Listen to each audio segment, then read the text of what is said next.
I begin with this piece that I'm reading you begins with a quote from Edward Sapir. Human beings do not live in the objective world alone, nor alone in the world of social activity, as ordinarily understood, but are very much at the mercy of the particular language which has become the medium of expression for their society. It is quite an illusion to imagine that one adjusts to reality essentially without the use of language, and that language is merely an incidental means of solving specific problems of communication or reflection.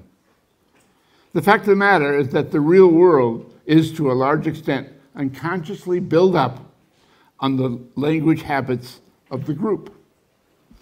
We see and hear and otherwise experience very largely as we do, because the language habits of our community predispose certain choices of interpretation. In art, the means of expression is also not unlike language. Even accepting the common view that art's history goes back hundreds of years, it is possible to see that the language of the art of the West has been painting and sculpture for some time. Up until the very recent past, it has been assumed that if one wanted to speak as an artist, he had to speak in the correct language. I must stop because I'm using the incorrect language by calling all of humanity he, but it was written, I think I was 25 years old, so it was at the turn of the last century, you know, the one before.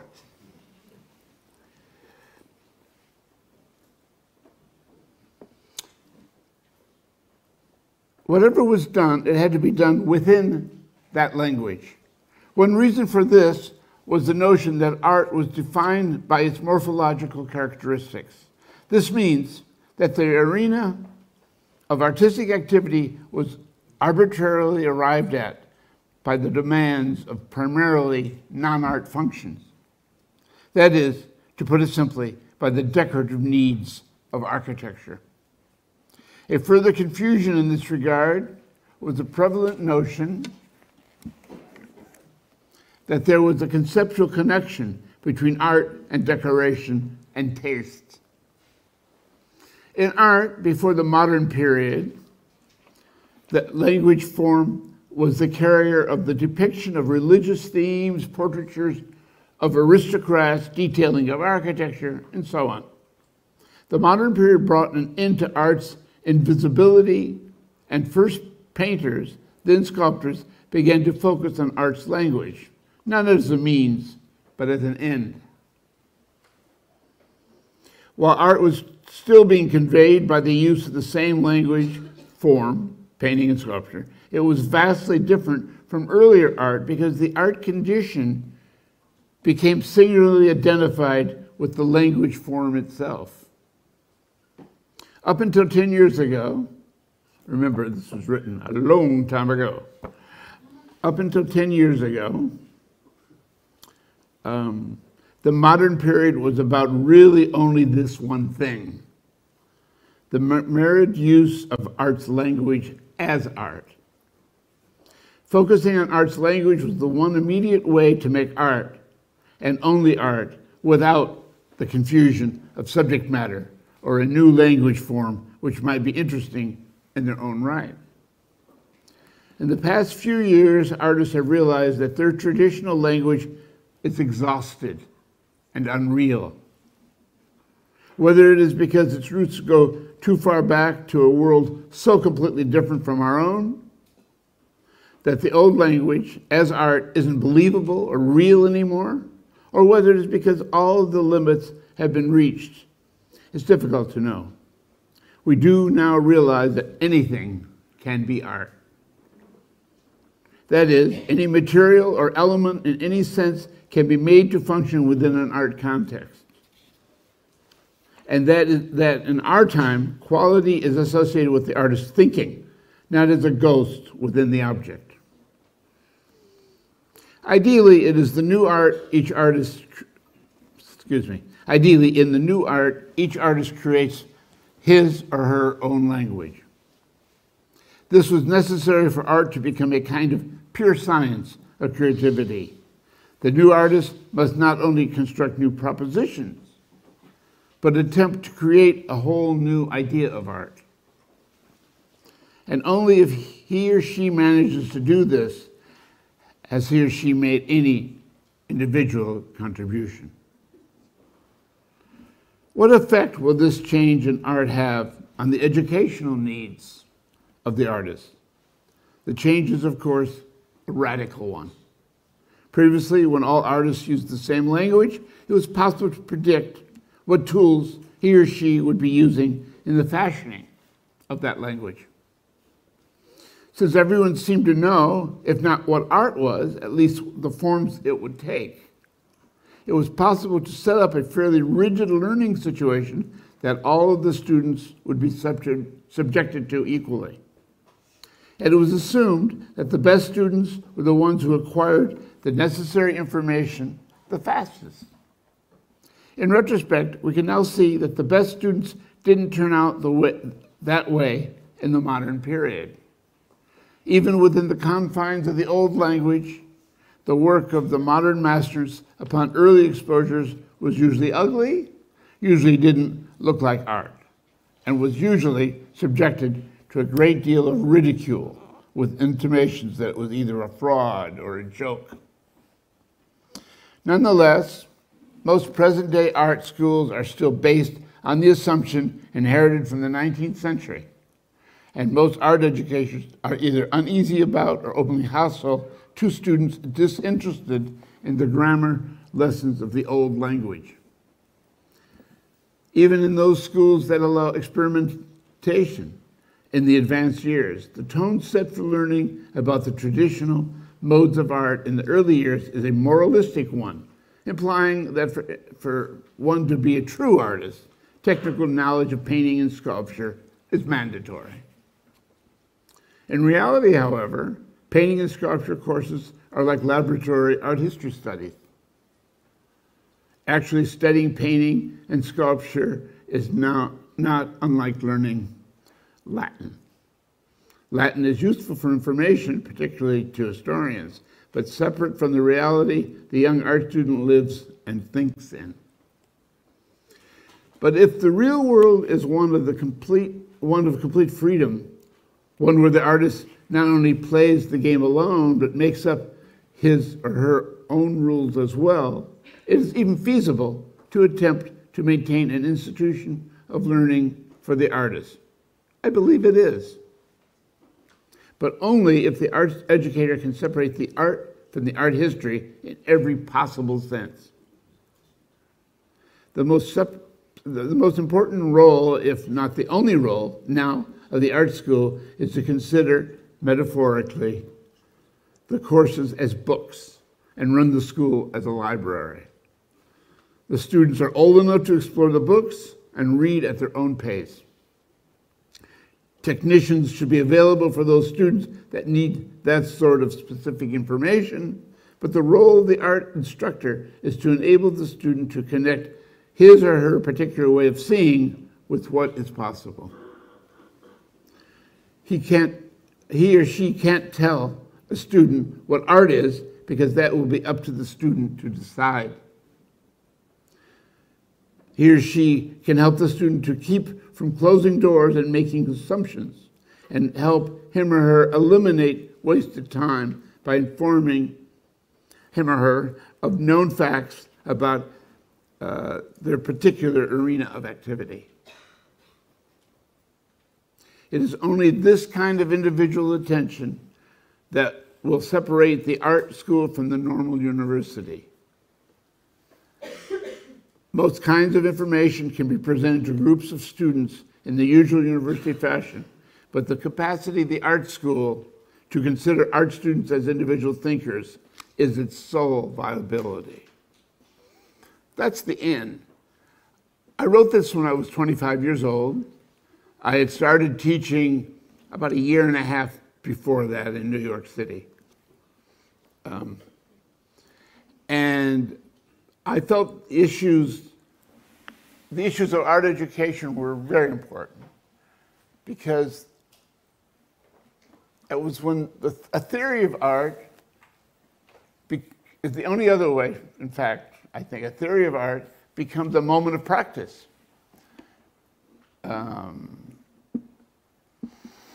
In art school, when you tell an artist, a young person who wants to be an artist, what they need to know to be an artist, in that moment, there's a moment of concretion which strikes, and decisions have to be made, what they're going to do, how they're going to imagine the future of art, their future, and what are they going to do? You know? I had the fairly ridiculous situation of teaching students that were my age. Because of life circumstance, I ended up being a professor quite young. But it was appropriate, I think. I didn't have a childhood, and I was an artist far before it was common sense for anyone to be one. So by the time I got to 20, I had been working many years. Hard to imagine it, but it's true.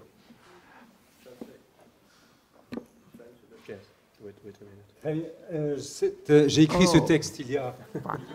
Alors, est-ce que vous voulez la lecture totale du texte que nous venons d'entendre avant le commentaire? Non, je vais d'abord donner le commentaire avant de l'oublier. J'ai écrit ce texte quand j'avais 25 ans. J'enseignais déjà depuis 1 an et demi à l'époque à New York.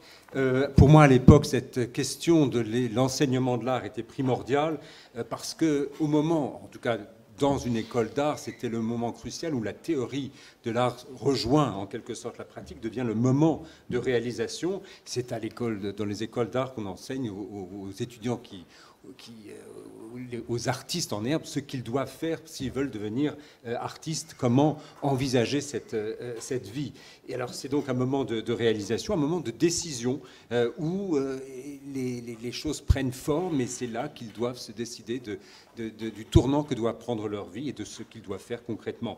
Alors c'était une situation pour moi en tant qu'enseignant un petit peu ridicule, puisque je me retrouvais en train d'enseigner à des gamins qui avaient à peu près mon âge, ce qui était étonnant, mais enfin j'avais commencé à enseigner très très jeune, c'est les circonstances de la vie qui ont fait ça, et il m'appartenait de leur dire ce qu'il fallait faire.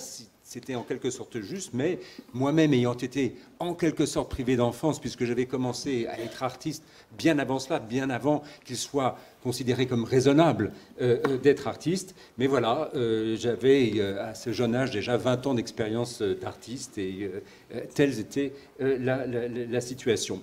Bon, alors maintenant, si vous voulez que je vous donne lecture en français de tout le texte, je ne sais pas si vous en avez capté peut-être pas. Oui. Le premier. Alors pour pas me perdre de temps, je vais parler en français, et donc Robert, qui est le traducteur, va traduire au fur et à mesure. But you have not finished, Joseph, about this. You want to continue to speak about? It's done. Okay. I just want to say. Le premier texte qu'on a retenu ici, donc c'est un texte de 1900. Le premier texte qu'on a retenu, enfin que j'ai retenu ici, c'est un texte de 1967. Donc c'est vraiment les tout débuts, et donc en effet l'autre est de 70. Et en effet, ce sont des textes assez brefs, mais déjà on retrouve certains des éléments qui vont être importants pour la suite. Alors on peut peut-être aussi continuer sur cette idée de l'enseignement de l'art. Qu'est-ce qui, à tes yeux, Joseph, depuis le temps, aurait pu être fait, ou quelle serait la situation aujourd'hui? Est-ce qu'on peut continuer à parler d'enseignement de l'art, ou est-ce que tu penses que ce n'est plus la peine, ou est-ce qu'il y a une manière d'enseigner particulière? Aujourd'hui, je parle par rapport à la situation de cette période-là. Est-ce que tu as vu des changements notables, ou c'est de pire en pire, ou c'est mieux? Good question. I mean, I think technology is always there as a seductive new kind of paint, so that we can get all engrossed. We can drown ourselves in questions of how, when it's really questions of why that must be addressed. Why do we make the art we make? What does it mean? At any given moment, we need to understand what is meaning. How do you constitute meaning as artists? This is lots of ramifications, social, political, you name it. And figuring out, you know,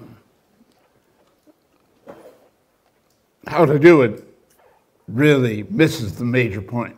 And that was that way when I was 25, 3, 2, 1. And it's, no, I'm not anymore, you may have noticed, that young. But the thing is that there's always been a strain within the world of art of artists who want to think about what they're doing and what it means. Most famous, of course, is Marcel Duchamp, and his work reflected that questioning and thinking process. But, you know, there were also others.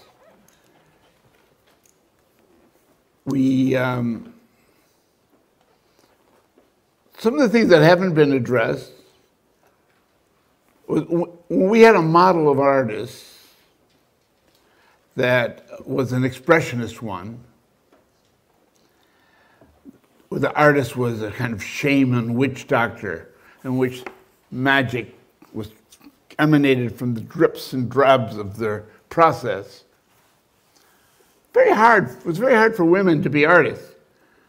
They didn't look like Jesus. They didn't act like Jesus. And, you know, if you're an artist, that was the line. You know, this kind of witch doctor kind of person. And what my, I don't want to be proprietorial about conceptual art, but the context of thinking and working that I suppose at this point I represent, what it did was it leveled the playing field. Your work was as good as your ideas. It didn't matter your gender. That was major. Nobody even talks about it, at least not the stuff I read. But it was very important. And at that moment, as soon as we started looking at women as equals, wow. All those phallocentric paintings by the Schnabels and Baselitz of the world shrank next to the great photography being done by women, from Cindy Sherman to, it's a long list. That changed the sea, really, in which works of art were floating in. It's the discourse by the sea. You know, I can talk all night, but it's half over this night. And, what's that? Robert must translate. Oh, yeah. Bonne question. Donc, l'interrogation était sur l'évolution donc dans l'enseignement de l'art. La question est pertinente. Ce qui a toujours existé, qui était le cas à l'époque déjà, mais encore plus aujourd'hui, c'est que la technologie est une forme de séduction visuelle en quelque sorte qui permet de nos jours encore plus aujourd'hui à chacun de se plonger, de se perdre dans le comment de la chose plutôt que, alors que ce qui compte évidemment, c'est le pourquoi. Ça, c'est la véritable question. Pourquoi nous faisons ce que nous faisons? Que faisons-nous et quel est le sens de ce que nous faisons? Ce qui semble être la véritable question. Il faut savoir quel est le sens de ce que nous essayons de faire. Cette recherche de sens a de nombreuses ramifications à tous les niveaux, social, politique et autres. La liste ne s'arrête pas. Mais ce qui est très clair, c'est que lorsqu'on se préoccupe uniquement du comment, on passe complètement à côté de la question. C'était déjà le cas. Lorsque j'étais jeune enseignant, j'avais 25, 23, 21 ans, c'était déjà le cas que l'on se perdait dans les considérations du comment pour perdre de vue le pourquoi. Alors, je ne suis plus jeune aujourd'hui, vous l'avez peut-être remarqué, mais ce que je peux vous dire, c'est que déjà alors et encore aujourd'hui, il y avait une école d'artistes, école si je puis dire, qui s'interrogeait sur ce qu'il faisait, sur le sens de ce qu'il faisait. Alors évidemment, le nom qui vient le premier à l'esprit est bien entendu Marcel Duchamp, mais il y en avait d'autres qui s'engageaient dans cet effort de réflexion sur l'art, sur l'œuvre et la pensée qui dominait en quelque sorte l'action. Et ces artistes de l'époque, il y en a encore aujourd'hui, il y en a toujours eu. Alors, pour autant, nous avions à l'époque un tout autre modèle de ce qui constituait, si je peux dire, l'archétype de l'artiste, qui était basé sur l'image de l'expressionnisme. Alors, vous avez cet artiste qui était une espèce de chaman, de guérisseur, de sorcier ou que sais-je, avec l'art qui dégoulinait de tout ce à quoi il touchait. Et c'était ça, la quintessence de ce qu'on devait considérer comme l'art à l'époque. Alors, ça devenait compliqué pour une femme d'être artiste, parce que pas moyen, avec ce type de modèle archétypal, si on ne ressemblait pas à Jésus, si on ne se comportait pas comme lui, ben, c'était perdu d'avance. Donc, pour une femme, c'était mal barré. Mais il fallait donc ressembler d'une certaine façon à l'image que projetait cette espèce de guérisseur, de chaman. Alors, je ne veux pas être prédateur sur toute la notion d'art conceptuel, mais enfin quand même, c'était l'idée qui prévalait à l'époque et un processus qui était fermement ancré. Alors quand tout d'un coup, ceux d'entre nous qui ont commencé à mettre sur un pied d'égalité l'œuvre, le travail et la réflexion, l'idée qui va avec, c'est-à-dire que l'idée était tout aussi valable que l'art qui était censé l'exprimer, bah, cette notion de genre homme ou femme disparaissait immédiatement. Elle n'avait plus lieu d'être. Et là, on se retrouvait dans un tout autre domaine d'action et de réflexion. Hein. Quand on a commencé à dire que les femmes étaient les égaux, les égales plutôt des hommes par rapport à tout ce qui pouvait concerner la production artistique ou la réflexion, bah, c'était un phénomène de waouh, si on peut dire. Où tout d'un coup, toute la flopée de peintres phallocrates de la famille de Schnabel et autres disparaissait, était complètement éclipsée par les œuvres photographiques, par exemple, des Cindy Sherman ou autres qui faisaient leur entrée fracassante sur la scène. Alors, scène qui a donc été amenée à évoluer considérablement et surtout amené, je crois, à l'époque déjà, un nouveau discours. Écoutez, je pourrais parler de ça toute la nuit. Enfin, la nuit est déjà bien avancée, mais on va peut-être marquer une pause maintenant.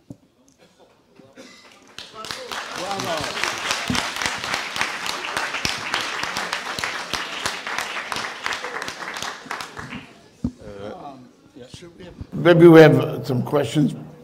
Yeah, but we have an interaction with the people, the public at the moment. Do you want? That's what I'm suggesting. Yeah, do you want that asks? I think so. Donc, il est possible de faire des questions avec la salle. Je crois, Alain, tu avais prévu. Je sais, celui-là, oui, il marche. Je crois que Joseph Kosuth a hâte de discuter avec vous, donc.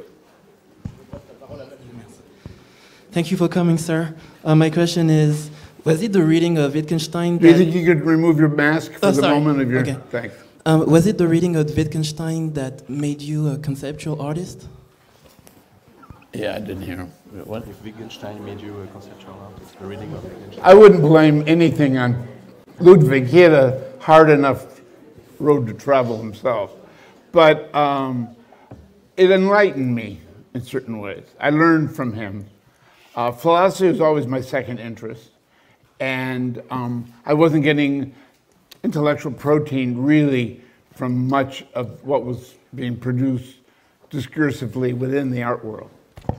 And so I found philosophy very, very useful. Nietzsche is another one. No, I take the blame or credit for what happened to me as modestly as I can. La question était de savoir donc si c'était la lecture de Wittgenstein qui m'avait amené, m'avait décidé de devenir un artiste conceptuel. Alors, je n'ai pas accusé et encore accablé le pauvre Ludwig qui avait déjà sa propre croix à porter quant aux influences qu'il a pu avoir sur moi. Mais force est de constater qu'il m'a effectivement éclairé, disons, sa lecture. Et la philosophie, d'une manière générale, ont été pour moi une véritable source de réflexion. La philosophie est mon deuxième intérêt principal avec l'art. Et je dois avouer que je n'ai pas tiré beaucoup de nourriture, de protéines intellectuelles venant de tout le discours et de la production discursive venant du monde de l'art. Et là, de ce point de vue-là, au contraire, la philosophie s'est révélée particulièrement utile. Vous citez Wittgenstein, je citerai également Nietzsche, qui a eu, là encore, une grande influence, mais force est de constater que j'assume moi-même le parcours qui a été le mien le plus modestement possible.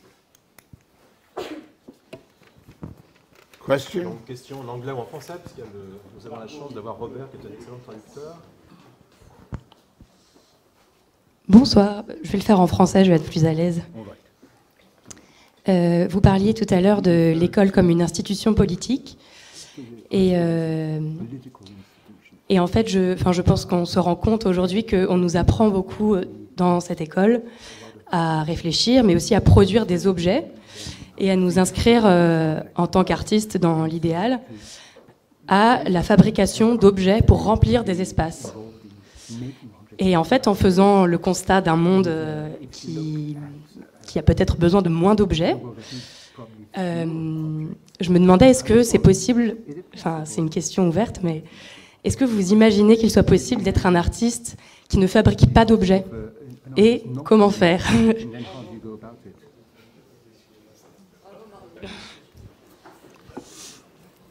Well, yes, more than imagined it. I experienced it and witnessed it as well in the work of others.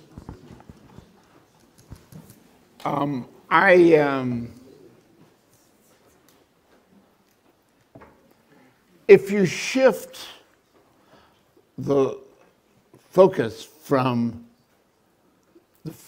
the craft history of the fashioning of objects to the production of meaning, then it becomes much clearer what the responsibility of the artist is and what the mission of the artist must be. And then object or no object doesn't really matter.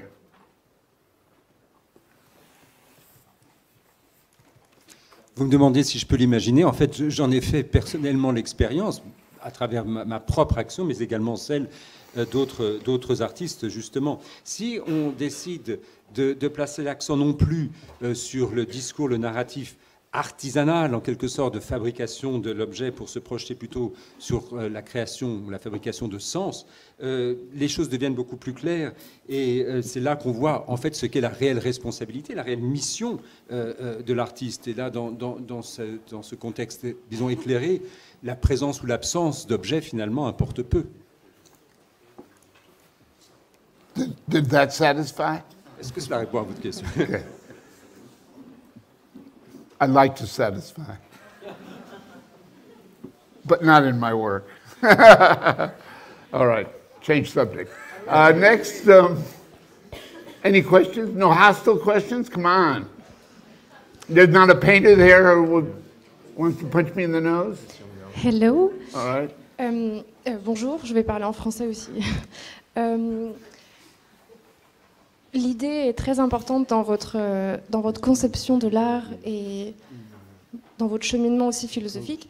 Qu'est-ce que c'est pour vous l'expérience du spectateur, l'expérience esthétique?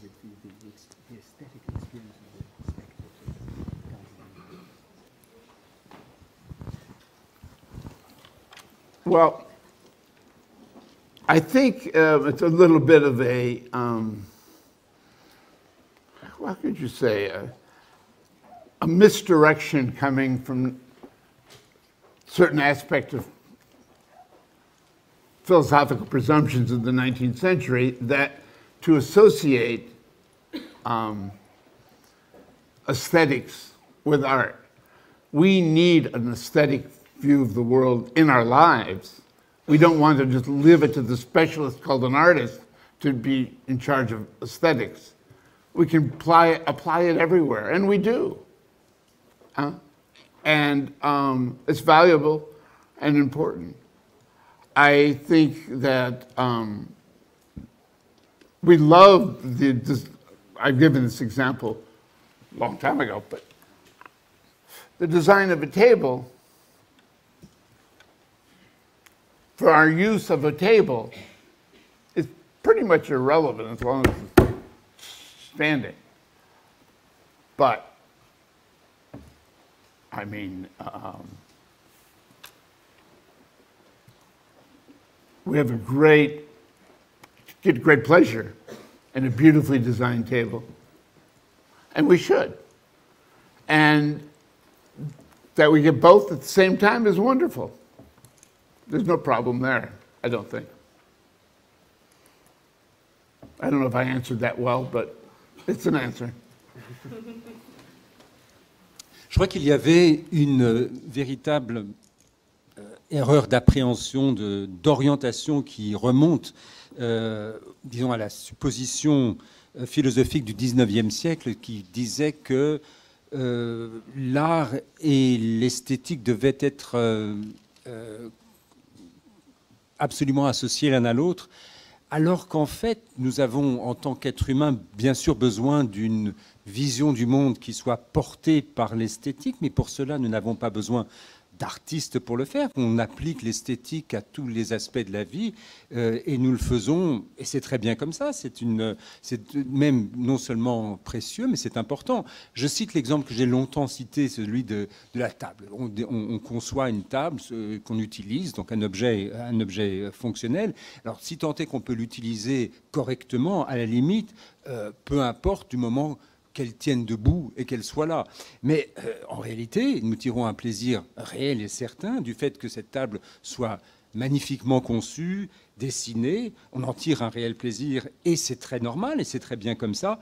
Et donc, les deux dimensions, fonctionnelles et esthétiques, coexistent parfaitement et c'est très bien ainsi. Je ne sais pas si j'ai répondu à votre question. Mais c'était une réponse. Mais c'était une réponse. Bonsoir.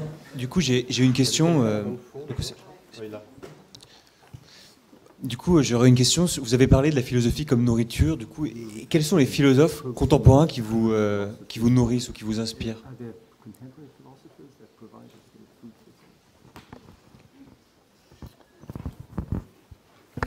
I would like to think so, but I think the last place there was a healthy activity that was identifiable as something close to philosophy was this city. But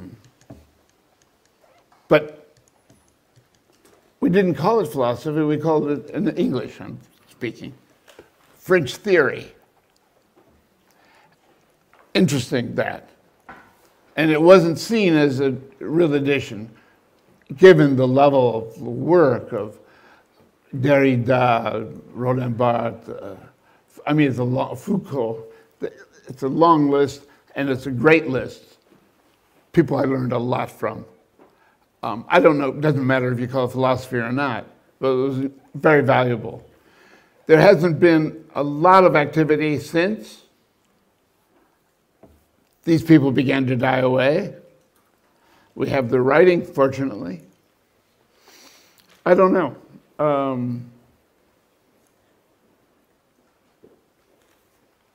The problem is that philosophy is an academic subject.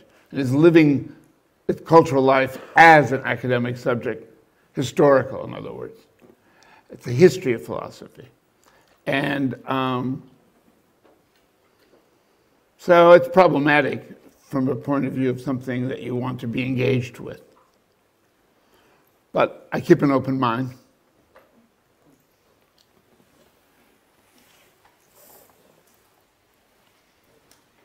J'aime à penser que les philosophes contemporains ont pu apporter cette, disons, cette nourriture intellectuelle à laquelle je m'étais référé tout à l'heure. En fait, s'il est une ville où justement cette activité qui pourrait se rapprocher de ce qu'on pourrait appeler donc la philosophie, ou reconnaissable comme telle, c'était bien cette ville ici de Paris qui a vu naître ce qu'on appelle, nous, aux États-Unis, la French Theory, la théorie française, mais enfin, évidemment, on ne l'appelait pas théorie française en France, mais qui était tout à fait intéressante et qui a traversé l'Atlantique. Et avec ce niveau de réflexion, les Derrida, les Roland Barthes, les Michel Foucault et autres, dont la liste est longue et importante, ont véritablement apporté quelque chose, enfin, ce que j'avais appelé tout à l'heure la nourriture intellectuelle, la protéine. Enfin, peu importe qu'on appelle ça de la philosophie ou non, il n'y a pas eu beaucoup d'activités vraiment philosophiques en tant que telles depuis ces penseurs. Ils ont commencé à disparaître les uns après les autres, restent leurs écrits, heureusement. Tout ce que je peux dire, c'est qu'ils ont compté pour moi. Le problème de la philosophie, c'est que c'est quand même une matière académique, autrement dit historique. On n'enseigne pas tant, on n'approche pas tant la philosophie comme corpus, mais plutôt comme l'histoire de la philosophie. On fait de l'histoire de la philosophie, et de cette manière-là, de la façon dont elle est appréhendée, enseignée, c'est un petit peu difficile d'y participer ou d'y être engagé activement en tant qu'artiste ou autre, à cause de cet aspect académique. Mais enfin, je reste quand même ouvert à la chose.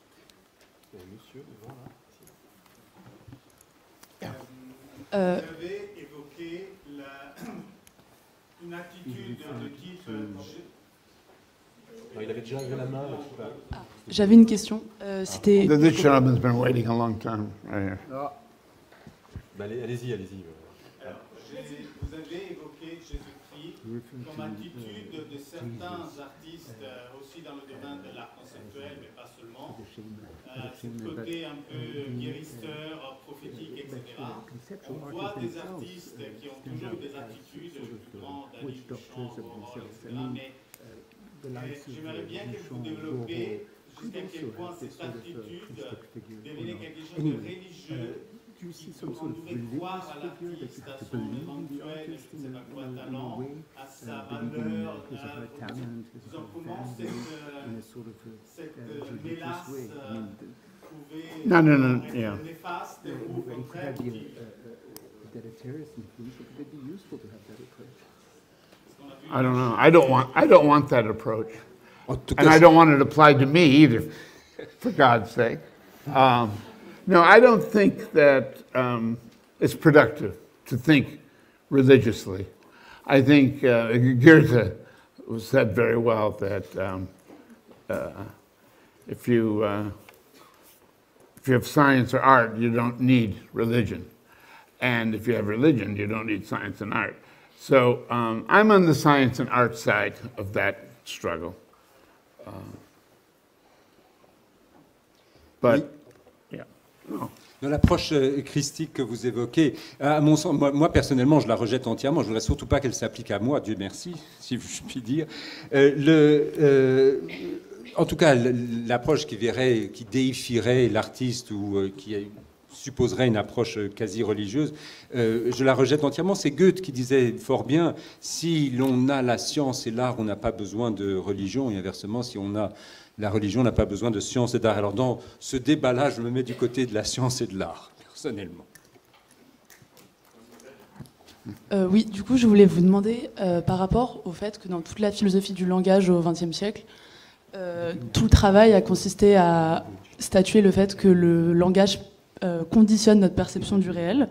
Et du coup, je voulais demander, d'après vous, comment votre œuvre et l'art en général arrivent à justement transcender cette limite et à transcender le langage comme limite de perception et à en créer une nouvelle éventuellement.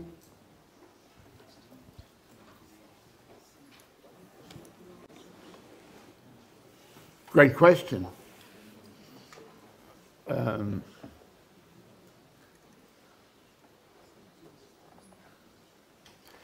I think that the approach to language, for me, was to try to understand better how meaning was produced in art, and that affected my practice. I don't know. You showed some of the bits of my work, I think, earlier. Yeah. Yeah. There's a lot of stuff. 40 minutes. What? During 40 minutes. 40 minutes. Glad you used your time well.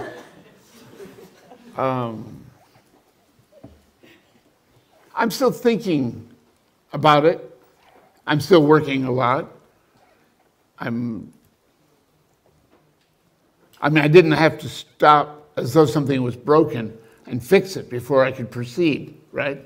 It's a process. And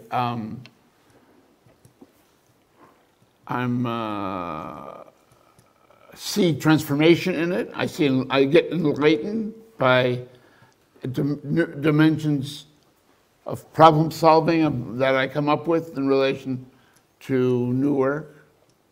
That is the nature of the artistic enterprise.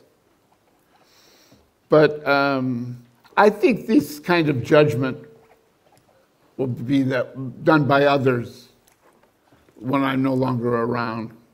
So in the meantime, I just keep working as much as possible. If my nap time doesn't take over my day, then I feel very happy.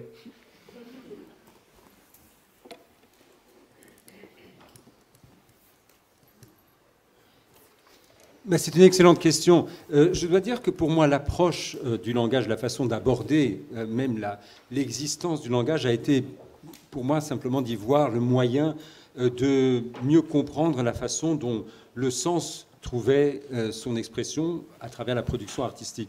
Voilà, c'était pour moi cela que représentait le langage et ma relation au langage. Alors, je crois savoir que vous avez pu voir certains échantillons de mon travail, apparemment pendant 40 minutes bien, bien utilisées. Toujours est-il que c'est mon approche à laquelle je continue de travailler, à laquelle je continue de penser. Ne croyez pas que devant le langage ou devant la problématique langagière, je me suis dit, voilà, il y a un problème, il faut le réparer avant de pouvoir continuer. Non, il y a un processus constant, continu, qui est toujours là, une transformation permanente qui me permet, alors justement, à travers l'appréhension du langage, de résoudre les problèmes, ou en tout cas de voir comment la résolution de problèmes peut se faire à travers le langage. Enfin, cette démarche, elle est propre à l'entreprise artistique, elle est portée d'ailleurs par d'autres que moi, et justement pour s'exprimer là-dessus, peut-être faut-il attendre que je ne sois plus de ce monde pour que d'autres puissent porter un jugement sur ce que j'aurais pu faire. En attendant, j'essaie de continuer à être de ce monde, et si je ne passe pas plus de temps à dormir qu'à travailler, eh bien c'est déjà ça de gagner.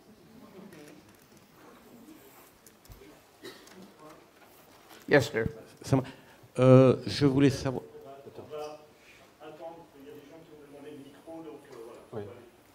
Oui. Est-ce que vous pensez qu'une œuvre comme la vôtre ne pouvait naître que dans un pays occidental et liée à la philosophie occidentale?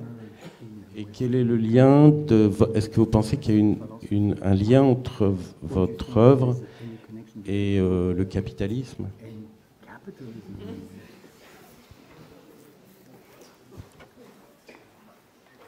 I don't think much about capitalism, but I think I've had a lot of exhibitions all over the world, many in Asia. I think that the younger artists and the public, people interested in issues within culture, found my work useful. So there must be some connection on a meaning level. The first magazines to ever write about my work were Japanese magazines. And the interest in my work there has continued for decades.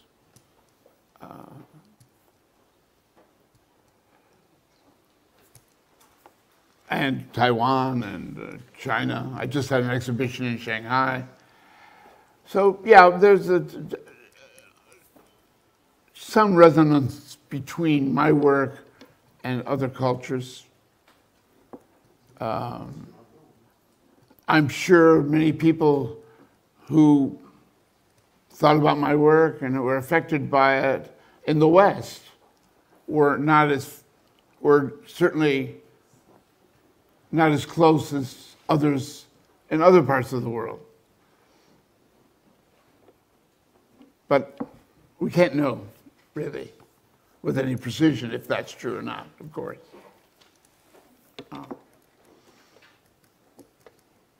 There's something else in that question. I don't know what it was. I don't know. Say more. I lost it, the thread, I think. J'ai peut-être perdu un bout de la question, mais enfin, le capitalisme en tant que tel, je n'y pense pas beaucoup. Et je dois dire que bon, j'ai exposé un petit peu partout dans le monde, et notamment en dehors du monde occidental, beaucoup en Asie justement, et les jeunes artistes ou le public en général, venant donc d'une culture fort différente, il a trouvé son intérêt et a trouvé en général mon œuvre utile dans ces régions du monde.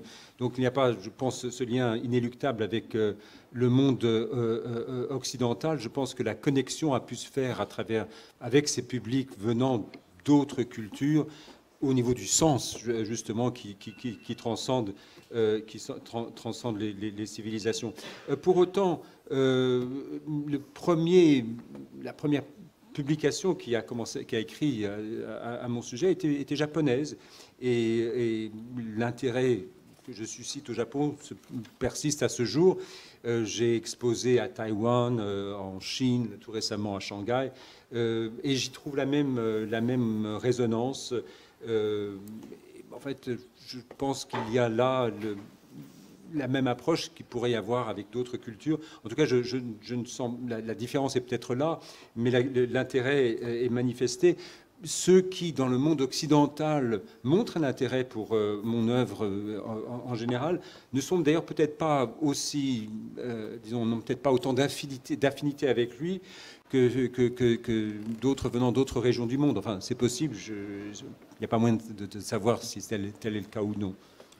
As for capitalism, we have a global market economy, and the only places you don't have capitalism are where you have state capitalism.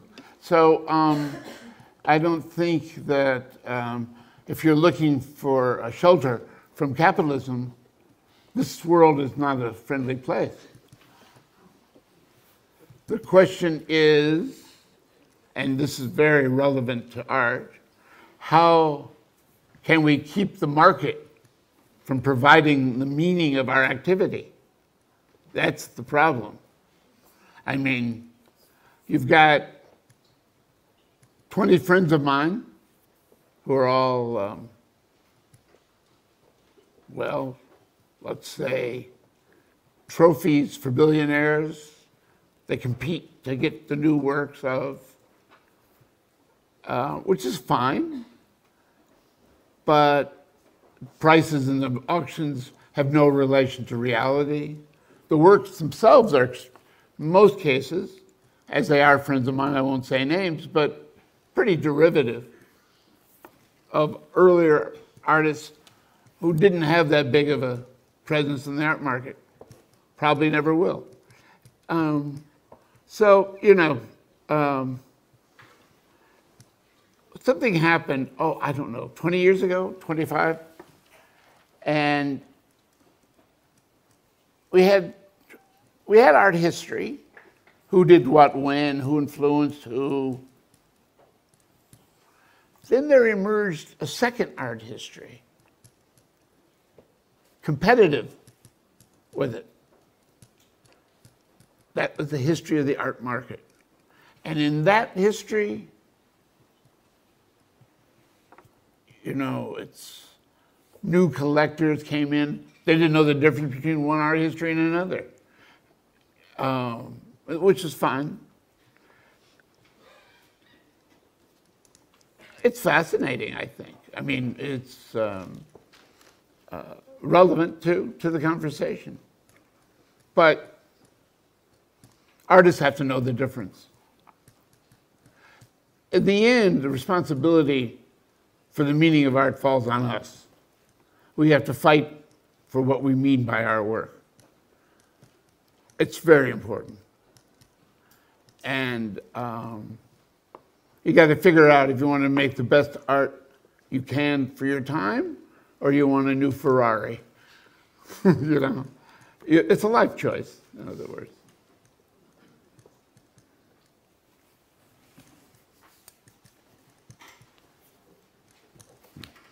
Je reviens maintenant, je rebondis sur cette histoire de capitalisme. Il faut bien voir que nous vivons dans une économie mondialisé et que le capitalisme est partout. S'il ne participe pas de l'entreprise privée, vous avez le capitalisme d'État. Donc alors, si on cherche un monde où on serait à l'abri, on serait prémuni du capitalisme, là c'est un peu difficile. Le monde actuel, dans le monde actuel, le capitalisme est omniprésent. Mais la question elle a sa pertinence par rapport à l'art, c'est que, bon, comment nous, artistes, pouvons faire en sorte que ce ne soit pas le marché qui décide du sens que doit avoir notre activité artistique. J'ai une vingtaine d'amis et collègues qui produisent des véritables trophées destinés aux milliardaires qui se l'arrachent pour avoir la dernière œuvre d'un tel ou d'un tel. Les prix obtenus dans les enchères n'ont aucun rapport avec la réalité de l'œuvre, mais bon, et ces œuvres elles-mêmes d'ailleurs, et je ne vais pas citer les amis en question puisque justement ce sont des amis, enfin les œuvres en question sont dérivées d'autres artistes qui eux n'ont pas réussi à percer sur ce même marché et n'y arriveront sans doute jamais.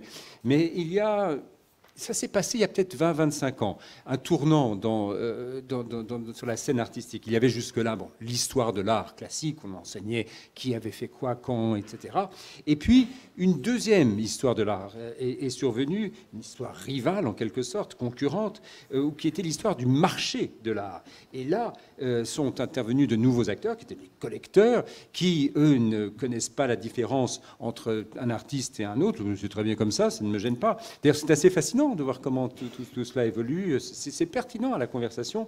Mais enfin, c'est quand même les artistes eux-mêmes qui, eux, doivent pouvoir reconnaître la différence entre un artiste et un autre, entre une œuvre et une autre, et le sens. Je crois qu'il nous incombe, c'est notre responsabilité à nous, artistes, de décider du sens que nous voulons apporter à nos œuvres. C'est un véritable combat que nous devons livrer, le combat du sens que nous entendons apporter à notre œuvre. Enfin bon, on peut, pour un artiste, la question se pose, est-ce que je veux être le meilleur, en tout cas faire le meilleur art qui soit, ou est-ce que je veux acquérir une nouvelle Ferrari? C'est un choix de vie, une question qui se pose. The last question because it's 9. What? The last question because it's 9 o'clock. Oh, okay. One final question, and then you have the signing of the books. The first, the final question. Let's hear it. Bonsoir. Good evening. J'aurais voulu savoir quel regard. Bon, je suis là. Okay, good. J'aurais voulu savoir quel regard vous portez sur le travail de Michel Magérus aujourd'hui. Et est-ce qu'à l'époque où vous enseigniez dans l'école dans laquelle il étudiait, est-ce que vous avez des souvenirs marquants? C'est un peintre luxembourgeois décédé en 2002.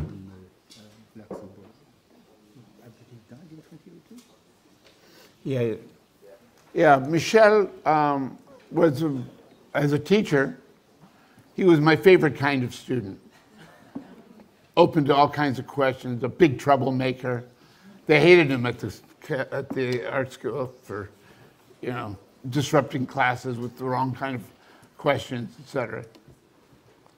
More like him, it'd be better. But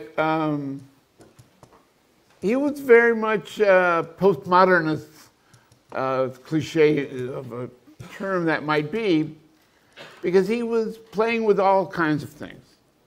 He didn't find the sanctity of any form. And And he questioned his own work. I've read his journals in which he questioned everything. I don't know if you know it or not, but I just did a big installation in Berlin at his studio. You know about it, yeah. Using some of his quotes from his journal, along with works by Sonnenberg, who was his other professor that was important to him. I had 2 large rooms that documented 9.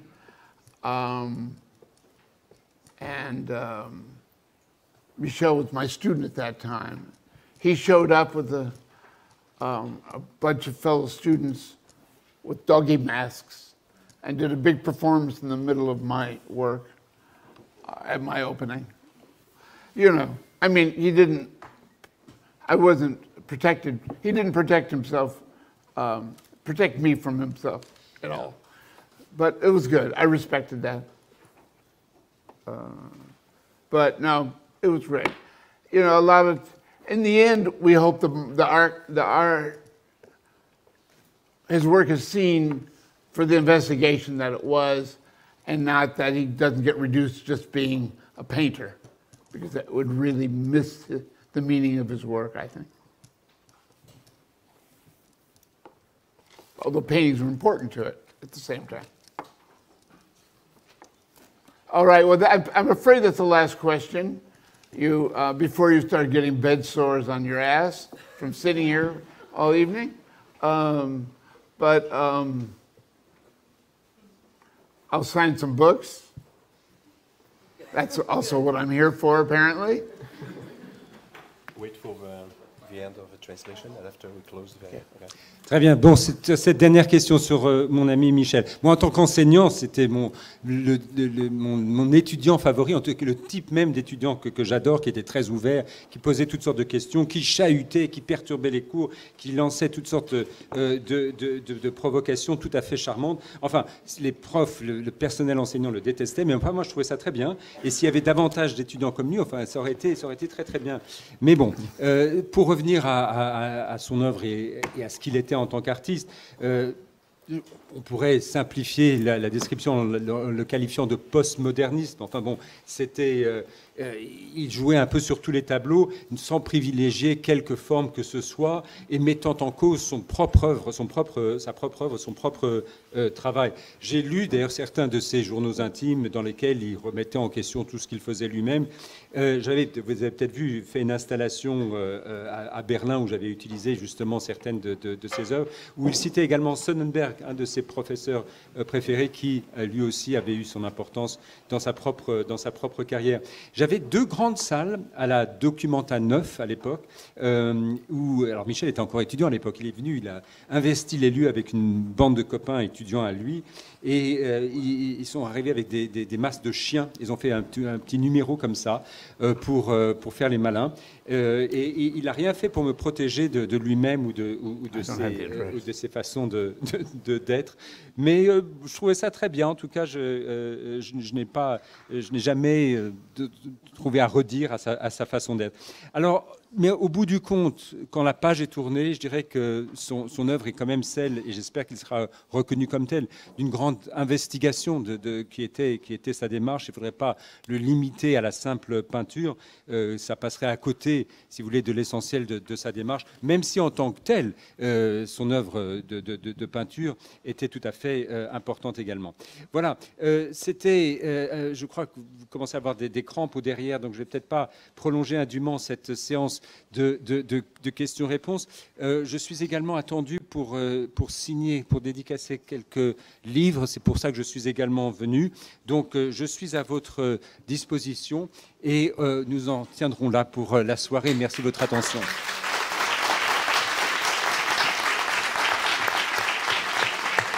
I wanted to mention, I have a large installation here in Paris at the studio of Seamus Farrell. It's a group show. And I'm doing a chat, if you haven't heard enough tonight, about that work primarily. You want to give your address, Seamus? L'adresse 46 avenue Pierre Brossolette à Malakoff.